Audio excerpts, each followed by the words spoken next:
Guess who's back? Back again. Wolves are back. Tell a friend. That's right. So, yes, this is a Vikings channel, but you got to be fired up about what the Minnesota Timberwolves are doing. They have an opportunity tonight, this evening, extremely late, to go up 2-0 against the reigning, defending, alleged NBA champions. And, of course, just stealing the game on the road is huge, but why not go for two? Just absolutely sinking them in the chokehold and really giving the Nuggets the business. Would love to see it, man. And plus, Jokic looked tired on Saturday, man.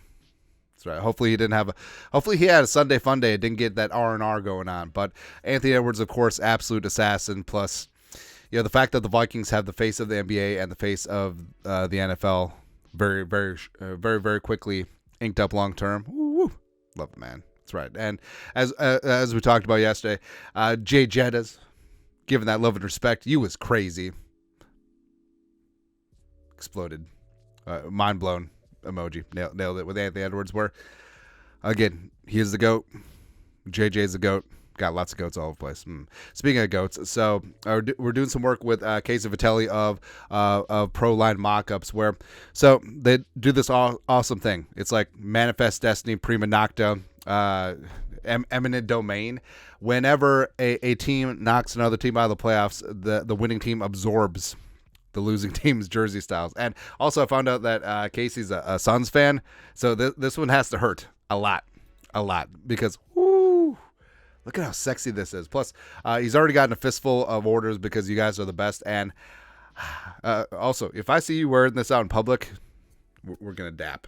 That's right. So, link is in the description below. Promo code PurpleFTW. Can't wait to get mine. You can get stitched. Everything's going to be good. And like I said, since he's a Suns fan, I mean, these are going to be moist with tears. It's going to be wonderful, man. It's going to be fantastic. Also fantastic. So, the roast of Tom Brady was low-key the funniest thing that I've watched in a hot second, man. But I love the old Comedy Central roast, like Patrice O'Neal, rest in power, Greg Giraldo, rest in power. They absolutely killed it. They're absolutely fantastic, man. And Tom Brady, Tom Brady took more shots on the roast than he did his entire damn playing career. All right, so Edelman was hilarious. Nikki Glazier rocked it.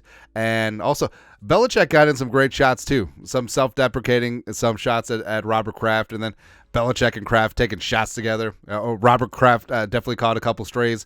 Aaron Hernandez jokes were definitely not off topic, not off limit. It was good. Plus, a lot of Belichick's former players and coaches, they always note that Belichick has this snarky, smart-ass sense of humor. And I'm glad we're seeing it now because, frankly, I'm kind of rooting for Belichick not to get another head coaching job because he was fantastic in draft coverage. And I think that him doing like a Manning cast style thing, which he's going to do this year, him and Saban, do it.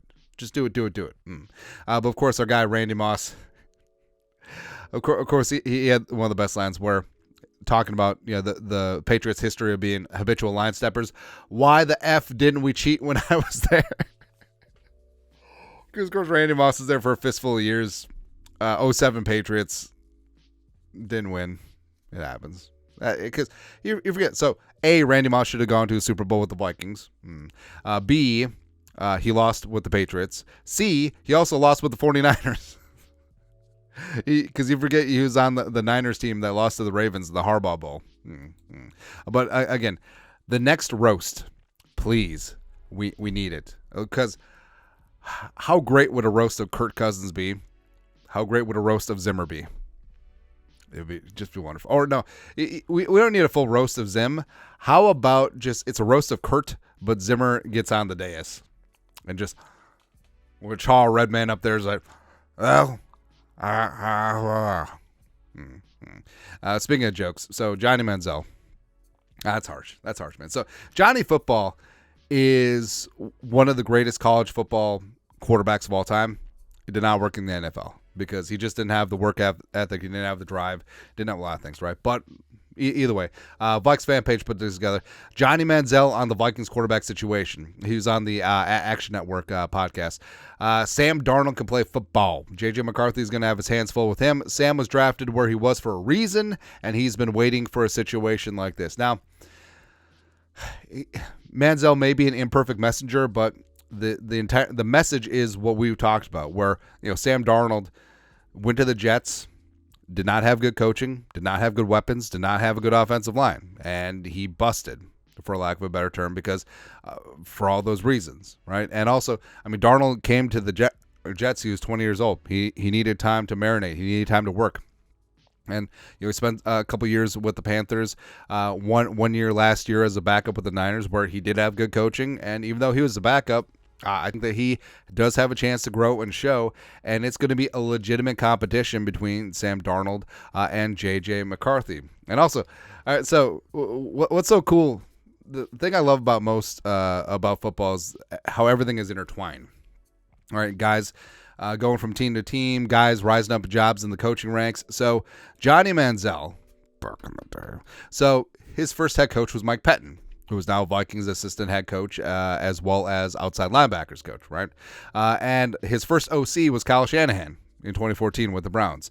His second OC was John DeFilippo in 2015 with the Browns. His 2015 quarterbacks coach was Kevin O'Connell. It's fantastic. Also on the 2015 Browns was Josh McCown, the Vikings now quarterbacks coach. And Manziel, respect, has talked glowingly about Josh McCown and how he... All right, so he threw Brian Hoyer under the bus, but Hoyer was trying to win the job in his hometown. Don't blame him. But yeah, Manziel gushed about McCown on how he really tried to help him be a pro's pro, and McCown is going to be fantastic. I think mentoring not only J.J. McCarthy but also Sam Darnold. So I think it could work. But of course, we know what the future is going to be, and I feel like ESPN, they finally got this right. And also, you just look at that velocity that McCarthy has, 61 miles an hour, second to only jumping Joe Milton. Whereas ooh.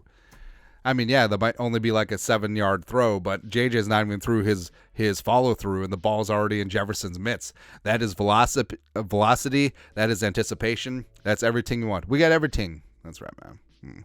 Speaking of everything, so Mekhi Blackman on Instagram, on the gram, showed some love for for new Vikings cornerback Kyrie Jackson. I'm FW it. I'm effing with it.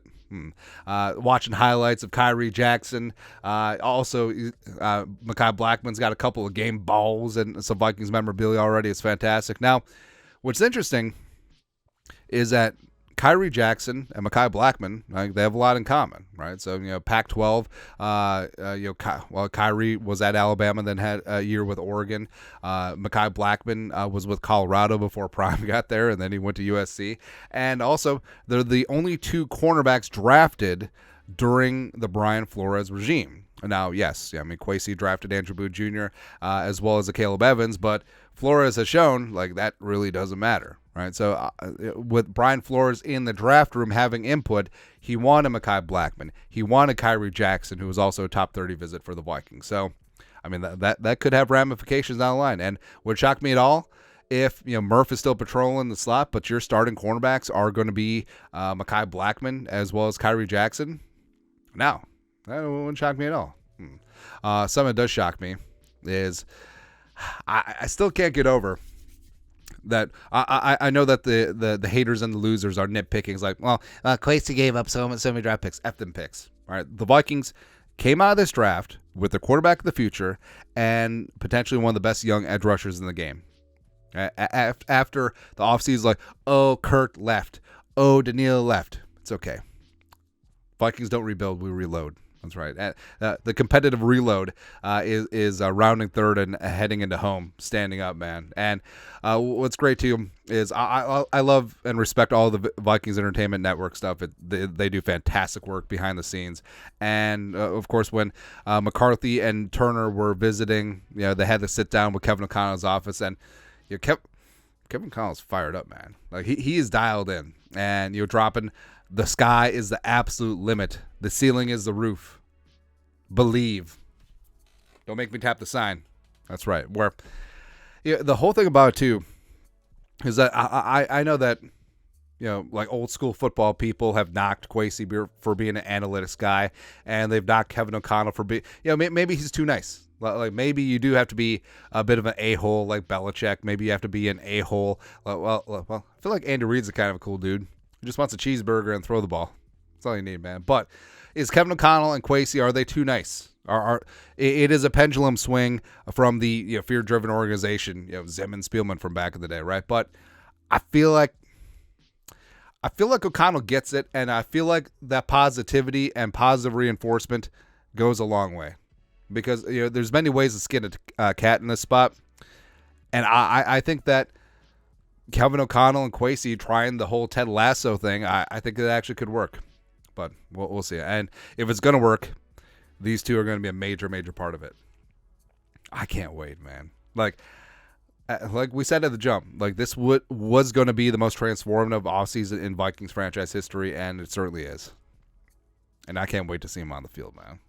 Future is bright. Got to wear shades. That's right, baby. But your thoughts are thoughts. Vikings news dump for this beautiful Monday. You guys are the best. You know what to do. Skol, production value.